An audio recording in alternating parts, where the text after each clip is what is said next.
Welcome in, everybody, to another deep dive. I'm really excited for this one. We're diving into the Iditarod.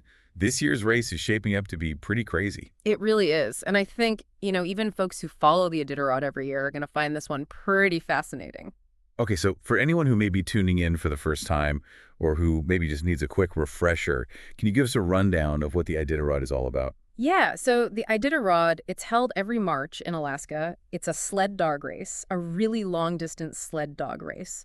And it's a true test of endurance, covering, roughly 1,000 miles of this really unforgiving terrain. Right, and it starts in Anchorage and ends in Nome. Yeah, Anchorage to Nome. And that whole route, it's steeped in history, right? Oh, absolutely. The race but- actually commemorates a really incredible event, the 1925 Serum Run to Nome. So think about it. You've got this remote Alaskan town facing a diphtheria outbreak, and their only hope is a team of mushers and sled dogs braving these incredibly treacherous conditions to deliver the antitoxin. So those mushers and dogs, they were like the original heroes? Yeah, really. I mean, it's an incredible story. It's a story of true heroism, and it speaks to that really powerful bond between humans and dogs. And that bond, it's at the heart of the Iditarod even today, isn't it? Oh, 100%. So let's talk about the unique challenges of this year's race, because we had this one source that was talking about a pretty big change to the starting point. Yeah, they moved the official restart from Anchorage to Fairbanks because there wasn't enough snow in Anchorage. And that's only happened 3 times before in the entire history of the race. 3 times. Only 3 times. Yeah. I bet that really threw a wrench in the plans for a lot of the mushers. Oh, absolutely. I mean, think about it. You've trained for months, you've planned your route, you've got your strategies all laid out, and then suddenly the starting line changes.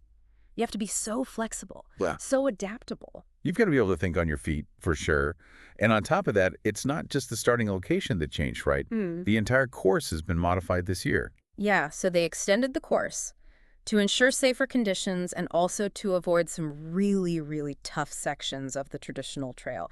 It's now a record-breaking 1,128 miles. 1,128 miles. I mean, that's mind-boggling. That's longer than any Iditarod in history. Yeah, it's pushing human and canine limits for sure. So with a longer course, a more challenging course, have there been any changes to the number of mushers participating this year? Actually, it's a smaller pool this year. There are only 33 mushers, which ties with 2023 for the lowest number of participants in recent Iditarod history. Huh, that's interesting. I mean, you'd think with all the hype surrounding the Iditarod, even with the added challenges, you'd have even more people wanting to compete. You'd think so, but it's hard to say for sure what's behind the decline. Yeah. It could be, the increased length of the course, the difficulty, the unpredictable weather. It's a huge commitment. Maybe not everyone feels ready to tackle that kind of a challenge. Right. It's not something you just jump into lightly. Yeah. But even with fewer participants, we've still got some big names in the mix, right? Oh, for sure. We've got seasoned champions like Ryan Reddington and the 3-time winner Mitch Seavey. Wow. These are mushers who know what it takes to win. They've got the experience. That's incredible. It's always so cool to see those veterans go up against each other. They embody the spirit of the Iditarod, Yeah, absolutely. But let's not forget about the backdrop to all this. We're talking about the Alaskan wilderness here. Yeah, it's incredible. I mean, picture this. You're gliding through dense forests, crossing frozen rivers, and then you're out on this vast snow-covered tundra. And all around you are these towering mountain ranges. It's silent. It's got to be so quiet. Oh, it's almost overwhelming. The silence, the beauty of it all. Yeah, it's a harsh beauty, right? Because our sources mention some pretty extreme weather conditions. Blizzards, whiteout conditions, sub-zero temperatures. Oh, yeah, and those whiteouts, they can be terrifying. Imagine a sudden loss of visibility. You can't see the trail. The snow and sky blend together. It's disorienting. It can be really dangerous. And then on top of that, you've got potential encounters with wildlife moose bears. Right. It's a constant test. You have to be so vigilant, so aware of your surroundings. It's not just about racing against the other teams. It's about contending with the wilderness itself. So we're talking about a race that pushes people and dogs to their absolute physical limits. Yeah. But I imagine the mental toll is huge, too. Oh, absolutely. I mean, the sleep deprivation, the constant physical exhaustion. You have to be mentally tough to stay alert and to make good decisions under those kinds of conditions because you're responsible for your entire dog team. You've got to navigate. You've got to make sure everyone's safe. Wow. It really makes you wonder what drives these mushers to do this year after year. What keeps them coming back? I think it's different for everyone. For some, it's the adventure, the chance to test their limits.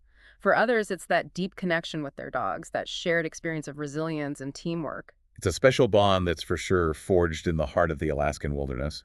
Absolutely. And we can't forget the historical significance of the race, too. The Iditarod honors those mushers and sled dogs who risked their lives during that serum run. It's a reminder of their courage, their compassion. It's a reminder of the human spirit, isn't it? Yeah, it really is. And it's a reminder of the power of the human-animal bond. 100%. And we're seeing that bond play out in real time as we follow the 2025 race. Speaking of which, we should probably give our listeners an update on how the race is going. Good idea. As of March 10th, the race is well underway. We've got some really impressive performances from both veterans and newcomers. It's a tight race. The leaders are expected to reach Nome around March 13th. So we're getting close to the finish line. I can't wait to see who comes out on top.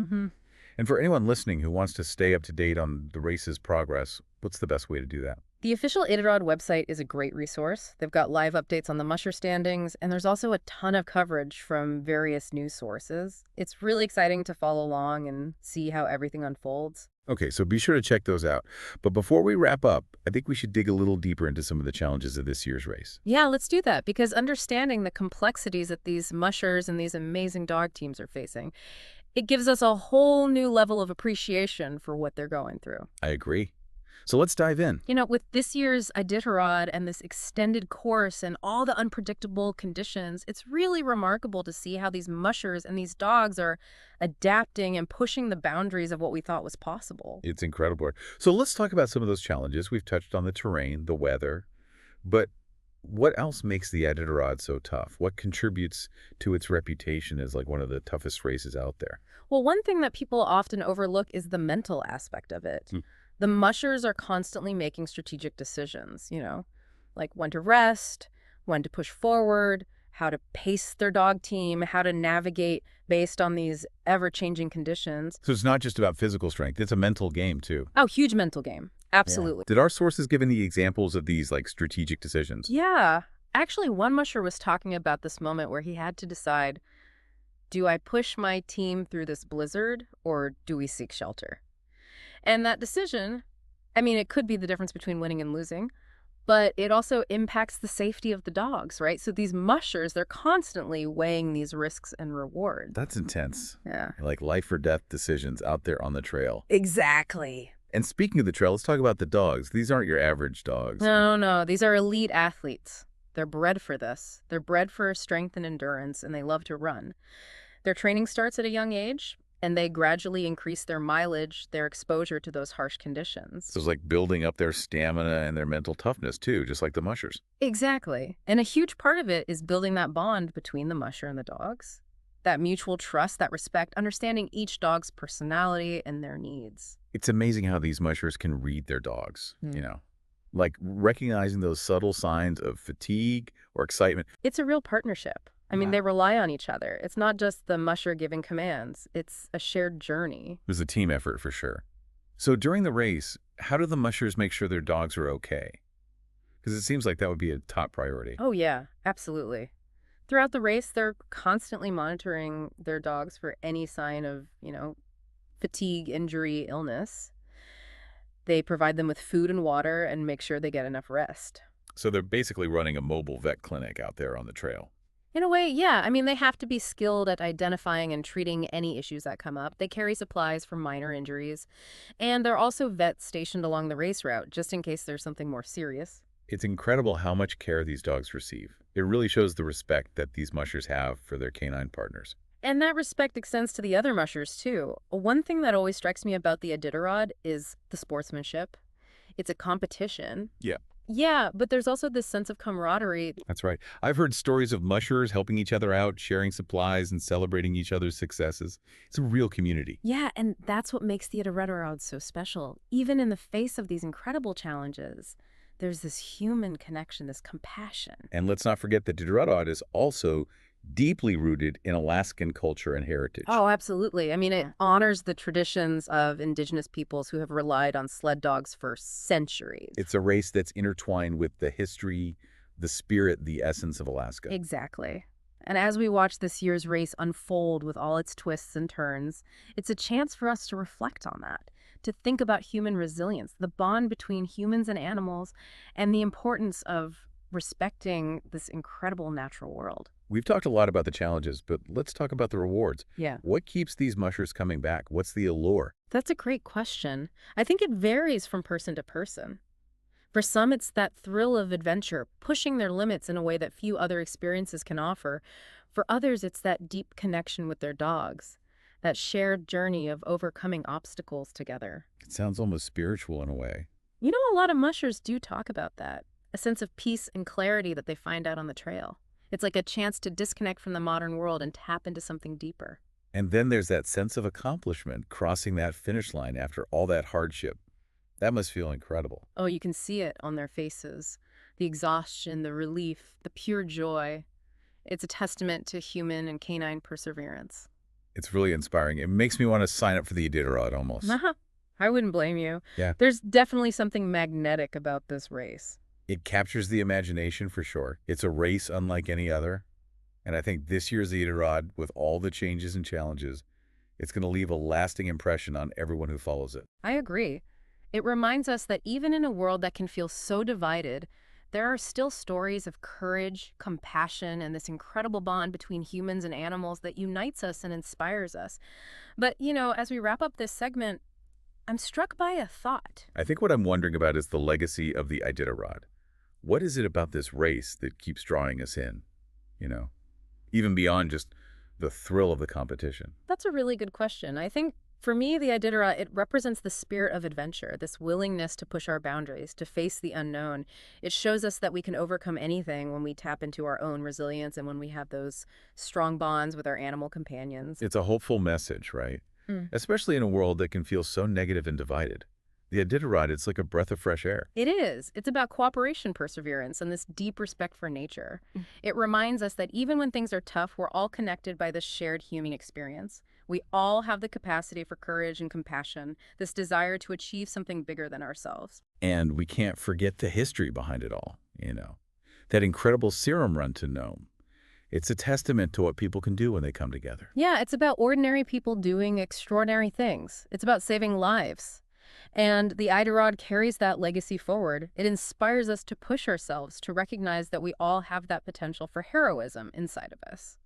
So as we wrap up this deep dive, I think it's clear that the Iditarod, it's more than just a race. It's a story about the human spirit, about that bond between humans and animals, about resilience in the face of adversity. It's a story that unfolds every year, and it reminds us that the best adventures often happen when we least expect them, and that the most valuable lessons are learned through experience. So if you're an Iditarod fan, or even if you're just learning about this race for the first time, I hope you'll follow along as the 2025 race heads toward the finish line. Yeah, watch those mushers, watch those incredible dogs, and take in that breathtaking Alaskan scenery. It's an experience you won't forget. And who knows, maybe this deep dive will inspire you to go on your own adventures, whether they're big or small. The Iditarod reminds us that we all have that potential for courage and resilience, and that we can all connect to something bigger than ourselves. Thanks for joining us for this deep dive into the Iditarod. Until next time, keep exploring, keep learning, and keep seeking out those stories that remind us what's truly possible.